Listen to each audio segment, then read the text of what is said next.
we're gonna move on with a topic that's very relevant to founders, both for startups and just for entrepreneurs or people in tech in general.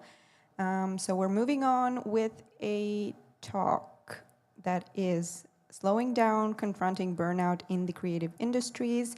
And we will be welcoming our speaker, Elina Firmane, can't pronounce all the titles that you have.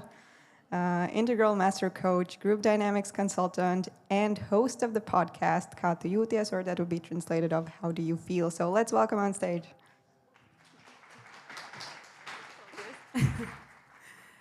Thank you so much. Hi. About 10 years ago, during a very intense TV project shoot, the question of one of my colleagues stopped me in my tracks. And the question was, isn't it exhausting to constantly see everything all the time? At that time, I had founded my own production company. I had jumped from one project to another. And, you know, I felt exhausted with all the jobs, but also I just had taken in the massive Pan-Baltic TV project, so that was huge for me. But I'm sorry, is this okay? I feel that something is not working good with the microphone, or is this? It's good. Thank you so much. Okay, so let's start with the idea of me taking and having the production company. So I was exhausted, right? And but this question still, you know, it just made me pause. Although just for a moment, because I saw that was my superpower, my added value, you know, something that I had, but that person clearly didn't have. You know, so my ego was thrilled, but my body wasn't. I was exhausted, I was sleep deprived, I wasn't eating well, I wasn't thinking about my body, and of course, I was constantly in my head. But also, I was young, passionate, and driven, and I wanted to change the world. And I think that notion is something that you can probably relate to, right? How many of you want to change the world? Are there someone? Yeah, just a few of you? Really? I can't believe that.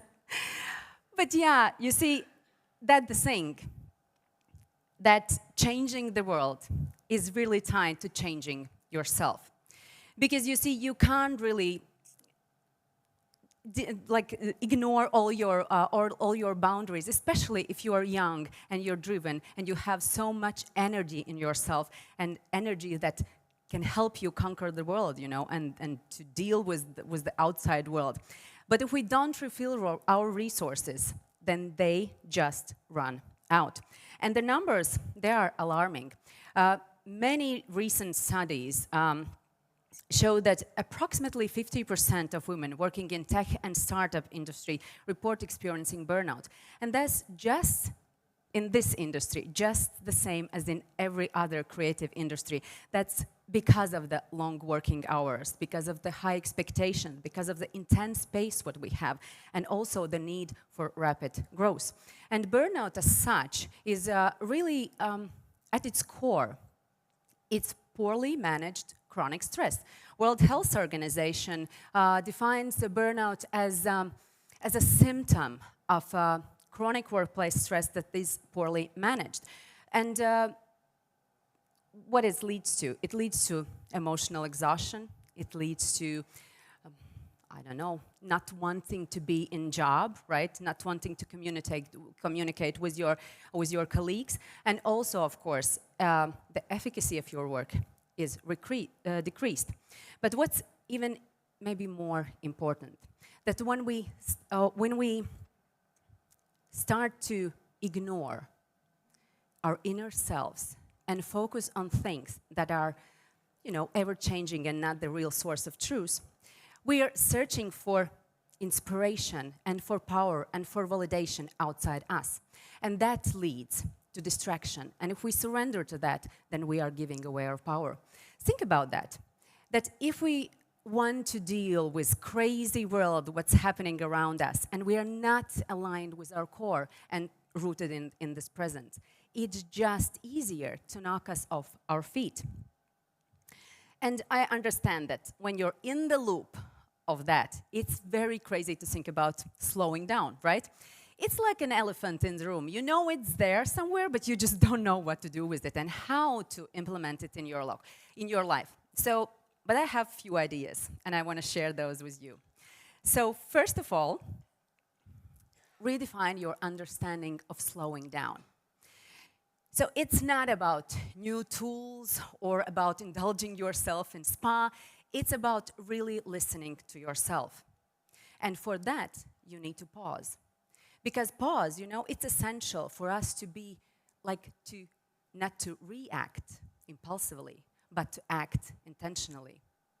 And maybe you can check in with yourself. You know, how do I feel? Or what do I really want? Or where I am. And by that, I don't mean, you know, the crossroads of the street, but the really crossroads of your life. So think about those moments as small spaces, like an islands of peace, where you can really, you know, connect with yourself, help you understand who you are and what you really want. Like you're going on a balcony, you know, for example, a way to rise above everyday situations and everyday rise above everyday situations and just take in the bigger picture. And then you can go back to the dance floor and know exactly what kind of dance you want to dance. What else can help? Go small. And why is that? Because almost always it clashes with time. I said to myself 100 times, I just don't have time to slow down. But maybe it's just not the right thing what I need to say, and we all need to say. Maybe that what we want to hear is, maybe we don't have time not to slow down. Because you see, we don't need resources or plenty of time just to be mindful. It can start with just implementing and trying how that works for you. For example, you can just try to have an intentional breath now and then, you know, with gentle reminder that, hey, I'm here. It's okay to be here. Just a reminder of presence. Or you can, for example, think about those precious transition moments, which is, for example, in the morning or in the evening when you're just trying to fall asleep or waking up. Those moments are precious. Be present. Try not to do anything, right, in those moments. Just be and breathe and not think in those moments. That can change the way you interact with your day and start your day and actually end your day. So basically, what's important, we don't need some mega resources or mega time, but we just need intention and the choice to refill our resources and have power for ourselves. Also, what's very important for us all to slow down, you can start by literally slowing down. You know, consciously reduce your speed in any area, whether you're walking to work or you're heading to the meeting or you're just speaking with someone. So what you can do, you can try to really, for example, going to work at half speed as you usually do. And when you manage that, then you can start to notice how I changed in that process, how my inner state was changed, how I was different in the meeting after that, and how others responded differently. Try this practice, and I guarantee you will experience magic. Also, body. Of course, listen to your body. Well, just, you know, pay attention to the sensations in your body. Nothing more, just listening. And I know it's not easy, and it's not something that we all do every day. But try to do that, because your body is always present. You know, our thoughts can wander, and they can wander to past or future, but our body is here and now, all the time. So just tune in.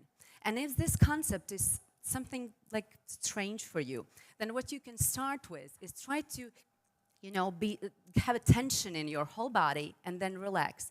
And then try again. How now you feel or sense your body. That could be a small little practice that can help you tune in into your body's sensations. And why you need that? You need that because when you notice your signals of your body, it can help you stay present, it can help you maintain balance, and it can help you respond to your body's needs.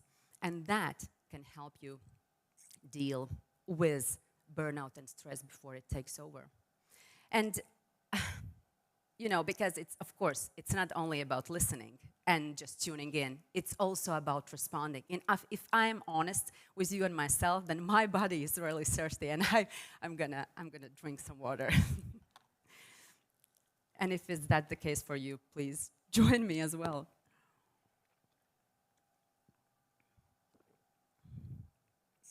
And then, before I go, maybe the hardest part of them all, let go of energy of doing and embrace non-doing. And I know it's so hard because it's not just, it's not so easy that we just command ourselves, hey, let go of doing and just relax. It just doesn't work like that, right? But wouldn't that be great? Wouldn't that be great just to feel who you are and how you want to feel, and just to fill your resources to be able to tackle or turns of your life and all what's happening around us. But the thing is, the culture of doing is just engraved in our bones. Because speed and doing is just something what others notice. And speed and doing is something that others praise. And that gives us the feeling of self-importance. But what it's also is, it's the ultimate distraction, and that's something that's not connected with just being, right? So in those moments, maybe you can ask yourself, what am I avoiding? Or what am I not allowing myself because of my doing, of my constant doing? And yeah, I think that letting of doing is one of the probably most important things what you can give yourself, or most important presents what you can give yourself. Those 10 years ago, I didn't know how to stop. I was forced to stop. Instead of knowing when to say no, I just keep on going, and I wanted to do more and more. But I felt increasingly unhappy in the process. Well, I fell into abyss, and climbing out wasn't easy at all. It took me years, many therapy sessions, and, ability to courageously see in myself and accept that I just don't know how to live this life. But in that moment, when I just could let go, something very slowly started to shift. Of course, this is one option for you. You can do that. It's doable. But wouldn't it be better just to catch yourself before you fall? You need to turn inwards and just invite and see all those parts that are very exhausted, and invite them to rest. Because at the end of the day, it's just about the choice. Are you run towards burnout, or are you just mindful about your life? Thank you.